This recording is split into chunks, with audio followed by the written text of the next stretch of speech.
Estamos en este programa también con la entrevista al doctor Pablo Rojas. Él, además de ser profesor investigador del Programa Universitario de Estudios sobre Democracia, Justicia y Sociedad del PUEX de la UNAM, es también pues colaborador de Contralínea y nos da mucho gusto que nos acompañe, doctor, justamente para evaluar cómo llega la presidenta Claudia Sheinbaum a este primer informe de gobierno. Si quiere, avanzamos pues así de forma general, cómo vemos que llega lo que ella misma ha llamado el segundo piso de la cuarta transformación. Bienvenida al programa, muchas gracias. No, muchas gracias. Es un gusto estar acá con ustedes y bueno, además el tema es bien interesante, ¿no? Da mucho para analizar. Eh, pues yo lo que empiezo observando es que es un inicio bastante fuerte, ¿no? En muchos sentidos. Creo que habría que dividir el gobierno hasta ahora de la presidenta Claudia Sheinbaum en dos partes, una en su frente externo hacia Estados Unidos y otro todo el trabajo interno.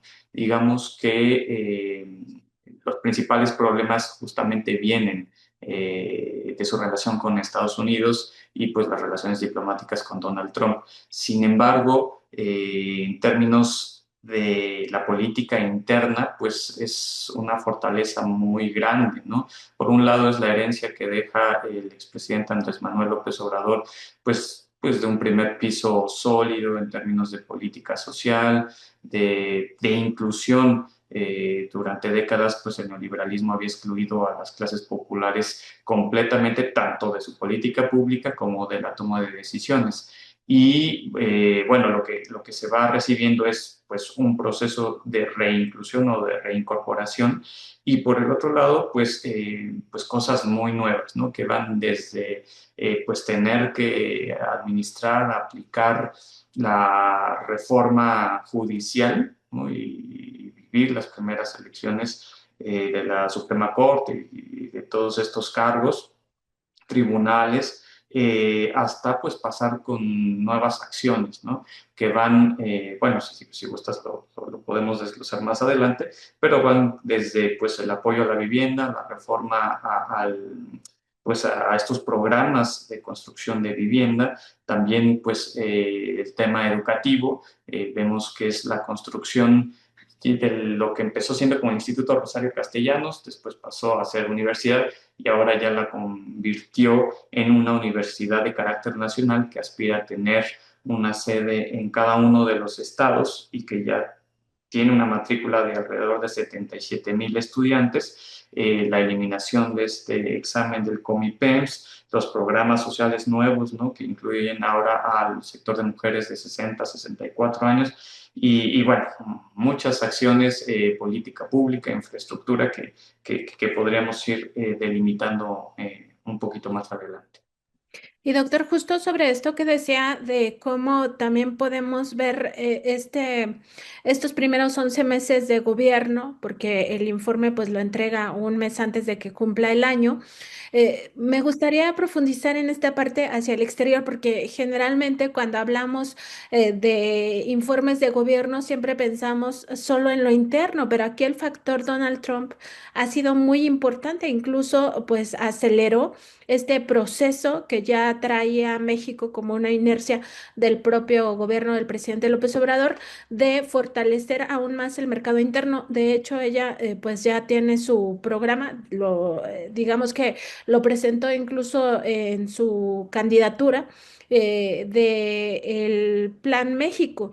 Pero sin duda el factor Trump ha acelerado con mucho este proceso, reactivar la marca México, por ejemplo, lo hecho en México, generar un mercado para estos productos, hacer digamos que un plan incluso con las tiendas de autoservicio, ¿no? Para que tengan anaqueles donde uno vea, ah, todos estos productos son hechos en México, entonces ya me concentro en esta parte si yo quiero apoyar desde la vía del comercio o del día a día, ¿no?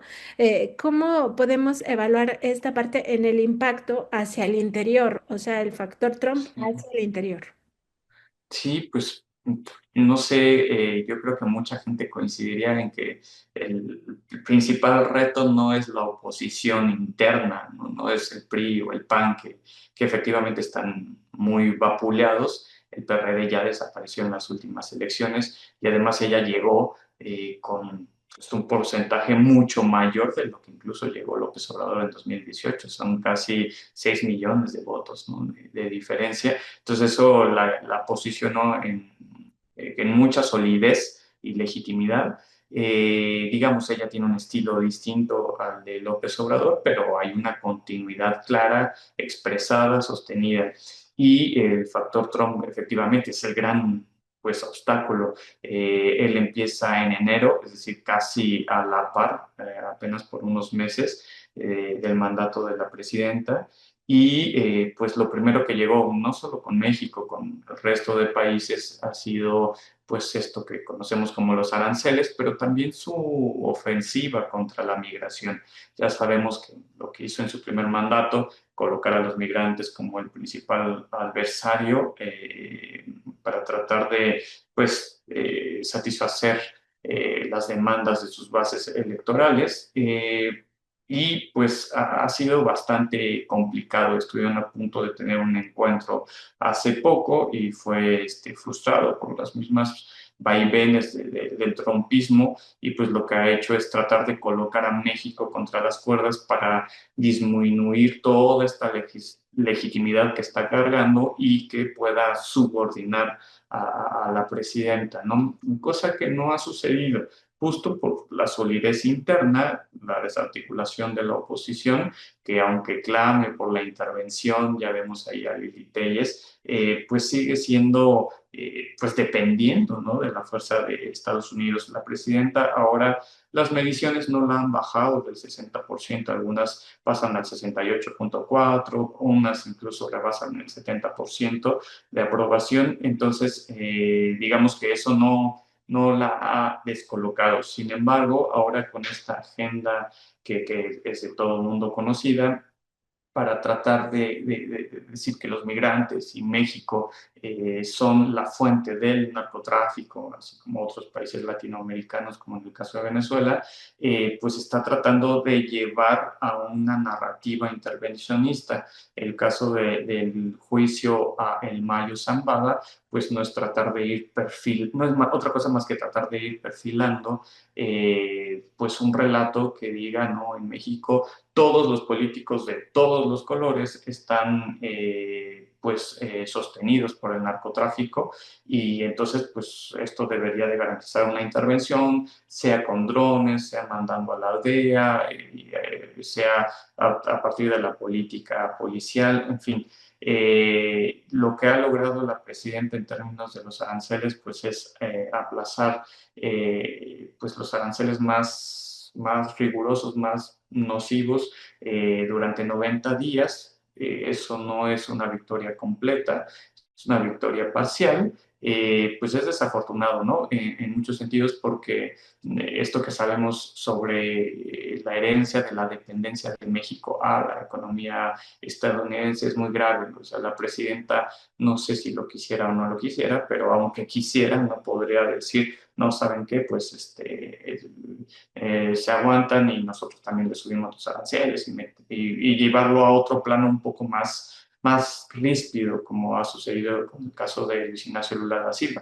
Por la posición geográfica, por la postura geoestratégica, eso no es posible. Entonces, digamos, eso ha colocado en una postura de debilidad a México, no por el gobierno mismo, sino por una cuestión estructural de 30 y tantos, 36 años, ¿no? Y bueno, pues todavía falta mucho, aunque se intente una transición hacia pues una mayor autonomía económica con una mayor pues producción de mercancías, de materia prima interna para que puedan disminuir las exportaciones, dependamos menos de las exportaciones y más de nuestro propio mercado interno.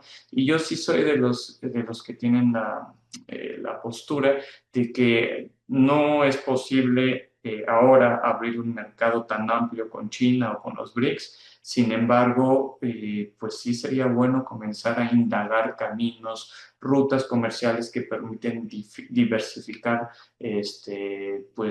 justamente estos intercambios y no depender tanto de Estados Unidos. Pero bueno, eso no depende por ahora de la presidenta, sino pues justamente de las condiciones comerciales internacionales.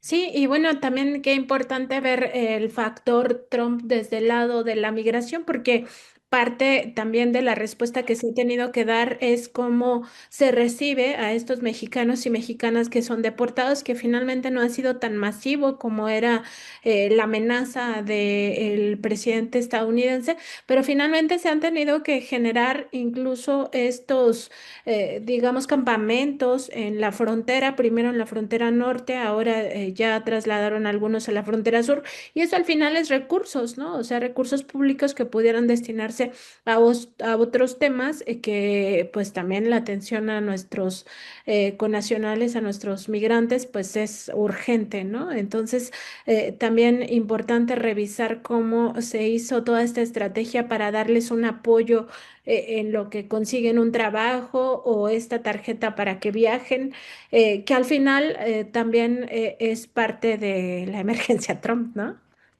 Claro, completamente. Y bueno, la postura de la presidenta, pues ha estado bien en las condiciones que ha tenido, ¿no? Que es, pues no dejarse mangonear, responder respetuosamente, nunca, todo el mundo, creo que esto va a pasar quizá a la historia, ¿no? Lo que todo el mundo ha categorizado como un temple de acero, ¿no? Y una tranquilidad, la verdad, impresionante. Yo creo que debe de hacer ejercicios de yoga o de meditación antes de salir a la luz pública, porque llega con pues, un manejo muy tranquilo de su mismo discurso, sin alterarse, y que eso le ha permitido pues ir sorteando pues las groserías y los embates trompistas. Pero bueno, digamos que eso es en las condiciones que tenemos. Ojalá más adelante pudiera tener un viraje, pero sí va a depender en esas condiciones, pues de la política interna estadounidense, cómo va a responder las elecciones intermedias, posteriormente cómo le irá, pero bueno, apenas ni siquiera cumplimos un año de trumpismo y bueno, todavía hace falta un buen tiempo para que esto pueda irse modificando. La misma política estadounidense pues está en crisis. Desde mi punto de vista, el trumpismo no es más que la crisis de hegemonía de Estados Unidos porque no pueden con el consenso y entonces tienen que salir con el autoritarismo, con la imposición. Y en momentos de crisis, una de dos, o se reformula la política estadounidense o puede que esto se profundice su declive todavía más, ¿no? Pero bueno, esto ya escapa a las condiciones del mismo gobierno mexicano. Y justo en todo este escenario también hay que atender lo interno. Ahí nos decía doctor, pues que sí se ha avanzado un poco más en esta estrategia de atención a las personas, sobre todo en vulnerabilidad, ¿no? Esta frase que se convierte ya en una insignia del gobierno del presidente López Obrador de por el bien de todos, primero los pobres. Ahí que podemos destacar de las políticas públicas no solo de continuidad, sino también las que van ya más focalizadas a ciertos sectores. Pienso en este apoyo que está dando a las mujeres, ¿no? De 60 a 64 años y todo lo que se ha llamado el sistema de cuidados con los CESIS y también la atención a mujeres en situación de vulnerabilidad con los centros libre, que son parte de una política focalizada, pues porque justo tenemos la primera mujer presidenta que está pues respondiendo también a este sector que si bien no fue olvidado en el sexenio de López Obrador, tampoco estuvo, digamos que, tan particularizado en ciertas problemáticas quizá. Y es necesario, o sea, hay una gran diferencia para que pues la oposición no vaya a querer colarse por esa vía, ¿no? Hay una gran diferencia respecto al neoliberalismo, porque la política focalizada de hoy está acompañada de otra política universal paralela y simultánea. En ese momento solo eran políticas focalizadas muy, muy micro, ¿no?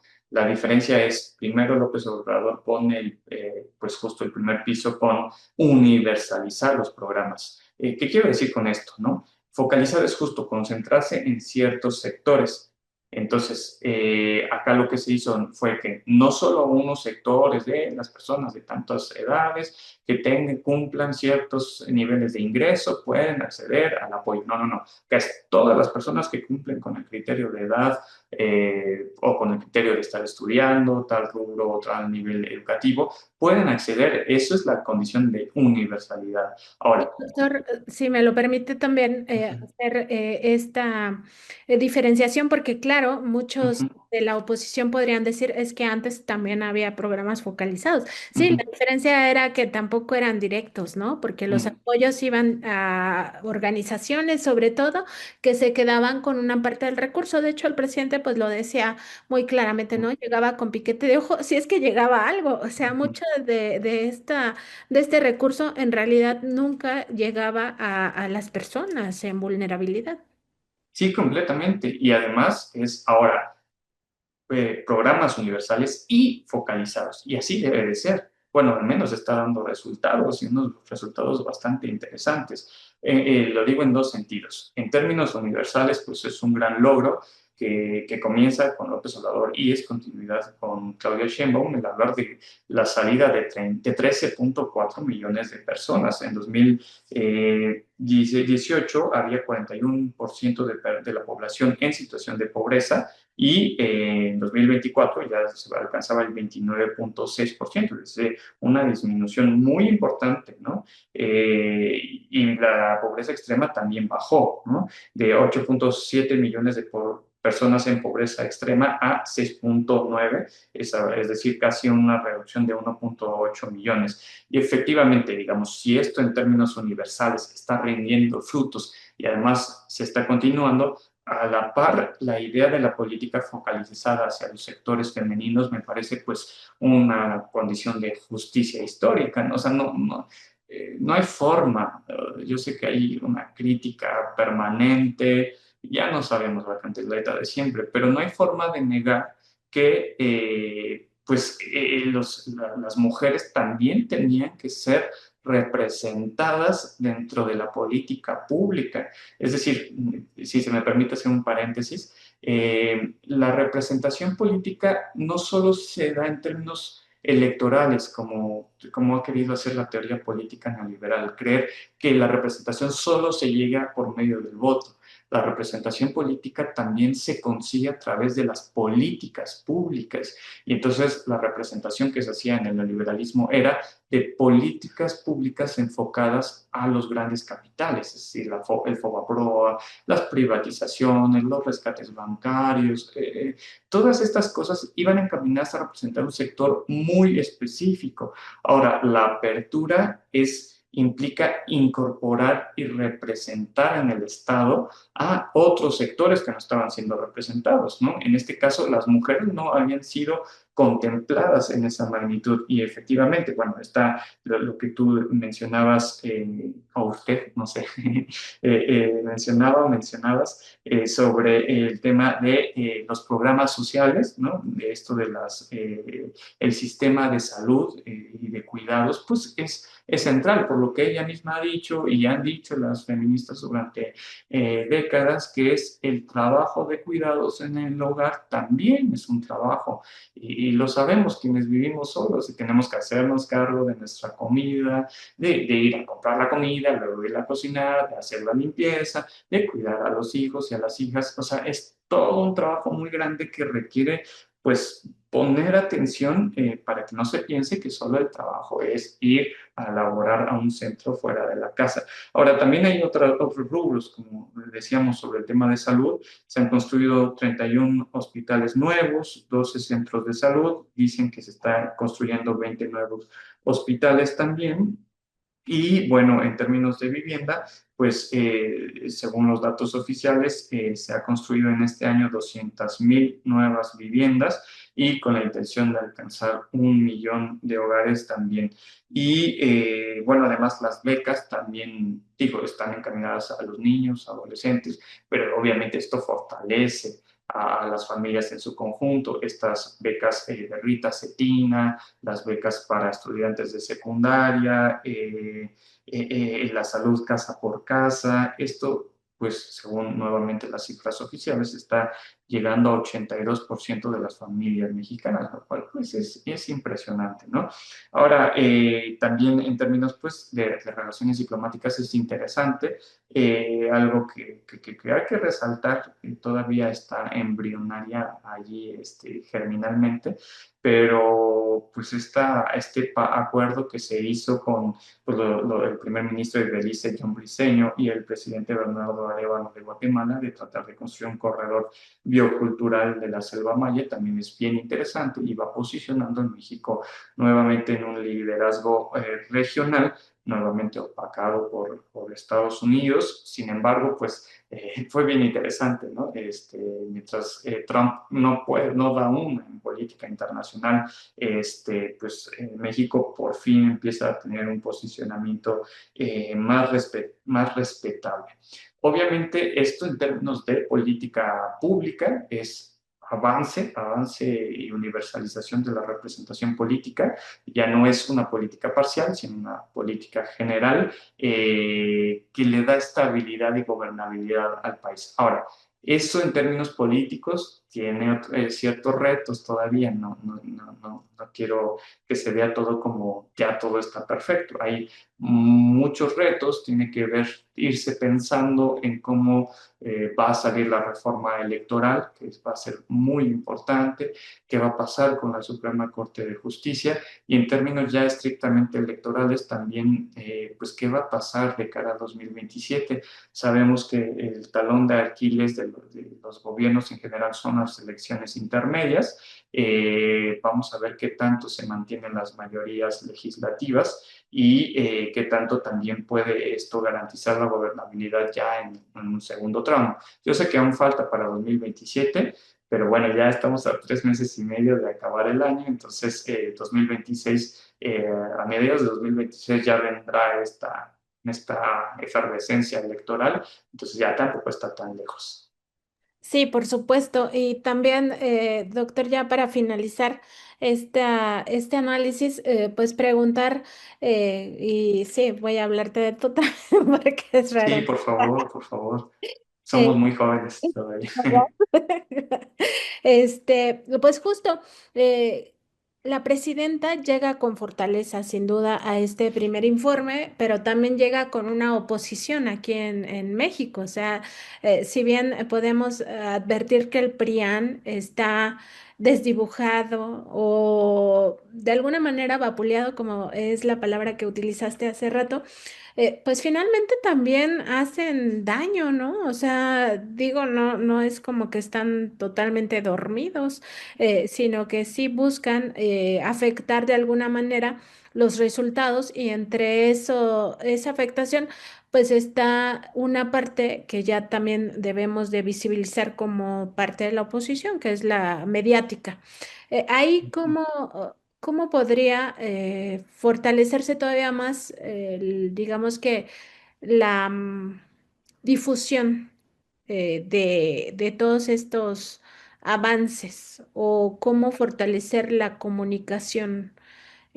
¿Basta con la mañanera o todavía se pudiera hacer un trabajo mayor para difundir esto y que pues no dependa tanto de las corporaciones mediáticas? Sí, claro que hay retos, y yo soy de los que pues luego me alegra esto y creo que hace falta más, ¿no? Pero analizando como cautelosamente la reforma acerca de medios de comunicación que se me presentó en el periodo anterior, que fue aprobada, fue criticada obviamente los sectores más conservadores, pero me di la tarea de leerla y fue bien interesante porque todavía no es muy abrupta, pero empiezan ciertos tonos que pueden ser bastante interesantes para el futuro. Uno de ellos es que se crea una comisión que va a regular la competencia en términos del espectro mediático. Claro, esto todavía muy centrado a lo radioeléctrico, todavía no pasamos a términos de las redes sociodigitales, que eso puede ser más peliagudo, pero más urgente también. Pero sí puedes llegar a ser interesante porque puede que empiece a poner límites. Todavía la presidenta, en función de esta nueva ley, va a tener atribuciones importantes para proponer los nombres encargados de esas nuevas comisiones, porque es una comisión general, pero también van a tener como comités de análisis. Y eso todavía va a ser paulatino. Entonces, va a tener una fuerza importante desde el Poder Ejecutivo y bueno, tengo pues la esperanza de que a esto permita abrir el debate sobre la democratización pues de los medios de comunicación, porque es correcto desde mi punto de vista enfatizar que los medios de comunicación son corporaciones mediáticas, es decir, son empresas al servicio de empresarios con intereses económicos y políticos que difuminan e irradian pues ciertos contenidos. Pueden difuminar unos, por ejemplo, no publicitan esto de los 13.4 millones de personas que salieron de la pobreza e irradiar otros contenidos. Entonces, hay un gran debate al respecto. Yo soy de los que piensa que pues esta idea de la censura es utilizada justamente para no democratizar. Es decir, no dicen que los contenidos también deben de, o sea, abrirse a las clases populares, que no tenemos la menor incidencia sobre qué es lo que estamos viendo, qué es lo que estamos escuchando, bueno, este gran reto sobre las redes sociodigitales que se han vuelto pues este campo de sálvese quien pueda y cada quien hace lo que quiera, ¿no? Otros de los grandes retos también van a estar encaminados, como lo decía, lo de la reforma electoral, que va a ser un elemento que va a trastocar todo el régimen político y pues estamos a la expectativa, ¿no? Si bien ya hay mucho debate, porque ya López Obrador había presentado, todo como el plan se empezó con esa reforma en un principio, que era la apuesta para reformar el INE y el sistema político en su conjunto, pues ya sabemos que va a haber temas muy importantes como el tema del financiamiento público y privado, el tema de las plurinominales, pero yo quisiera también enfatizar que habremos que aprovechar el debate para impulsar también la reformulación a fondo de los partidos políticos, en donde la ciudadanía también pueda participar en la elección de las candidaturas, es decir, no ya el momento de que ya tengan los candidatos y candidatas y ya nosotros ahora elegimos quién nos satisface, sino poder elegir ya directamente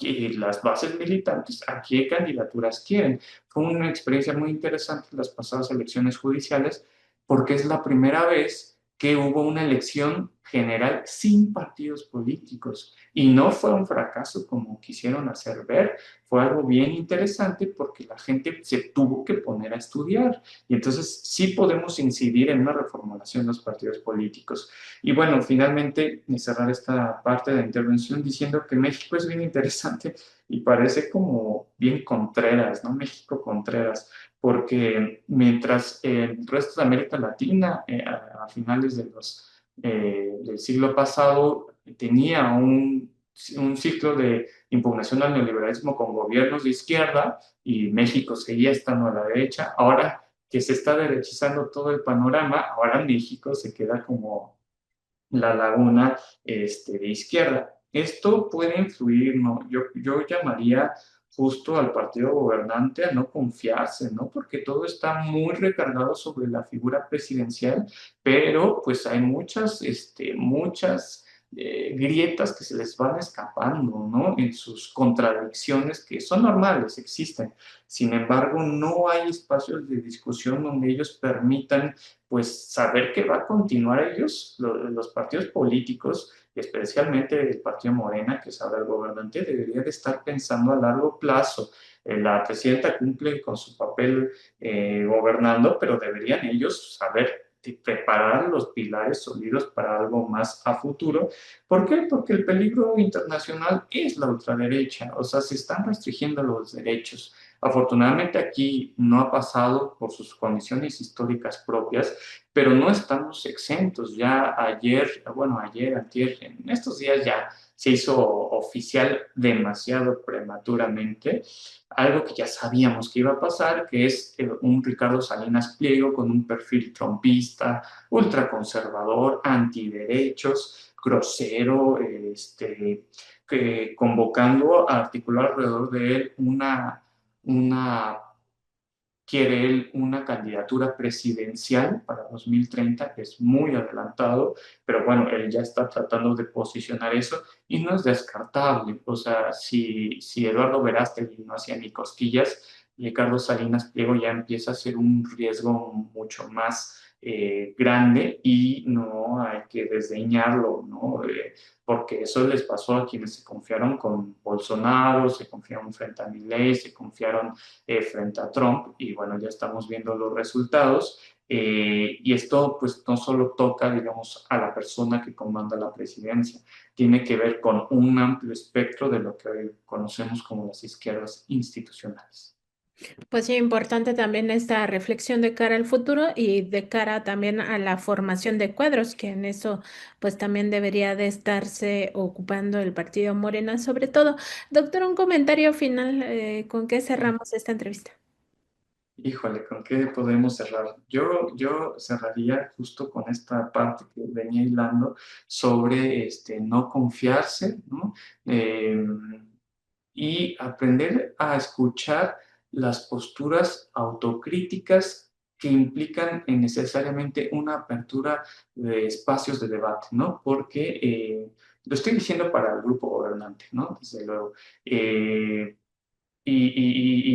que no nos acostumbremos. Yo sé que hay logros muy importantes, éxitos muy importantes, pero el acostumbrarse a los aplausos de sus seguidores o de sus de las personas que simpatizan con su proyecto, o incluso muchos de esa gente que está ahí solo por quedar bien y dice que sí a todo, no va a servir. O sea, la ampliación de la representación política que se ha hecho a través del gobierno tiene que mantenerse, pero no es, como decía hace rato, si la representación política no solo reside en las elecciones y en el voto, sino también en la política pública, es decir, en las acciones de gobierno, no solo está allí tampoco. Hay que abrir otra reflexión cultural más profunda, porque si esto no logra arraigarse como un sentido común o una ideología generalizada, que permita, pues a través del convencimiento, no a través de la imposición, sino de convencer y dialogar, pues entonces digamos que las unidades se van horadando por eso y por la falta de congruencia. Si la falta de congruencia no se convierte en sentido, digo, si la congruencia no se convierte en sentido común y no se amplía como una cultura y de prácticas recurrentes, cotidianas, pues entonces este periodo va a pasar como simplemente algo fugaz. Se necesita mucho de la escucha, más allá del aplauso y de la escucha, pues de las distintas clases y grupos que se conforman. Espero que la reforma electoral que hasta el momento va tratando de encaminarse hacia ese horizonte, pues logre contemplar no solo incluso de la oposición, sino justo las opiniones populares que están allí y que no encuentran siempre canales de expresión y de representación y que como no se les suele escuchar, cuando estallan, pues estallan como erupciones de volcán, ¿no? Fuertes. Y pues no tenemos que llegar a ese punto, ¿no? Bueno, eso es lo que quisiera decir. Pues tocamos madera, doctora, para que Sí, no pase. Como siempre, te agradecemos por estas reflexiones y pues estamos atentos ahí al programa de América Insumisa todos los martes, también para nuestra audiencia, que no se olviden que todos los martes a las 2 de la tarde el doctor Pablo pues está junto con el doctor Aníbal y la doctora Marcela. Muchas claro que sí, les esperamos allí en América Insumisa, que está tratando de ser un espacio pues crítico y además es muy interesante, muy abierto y con mucha libertad y yo me siento muy contento por eso. Les invitamos a que nos sintonicen los martes a las 2 de la tarde y bueno, agradecer también este espacio de reflexión conjunta. Nancy, muchas gracias.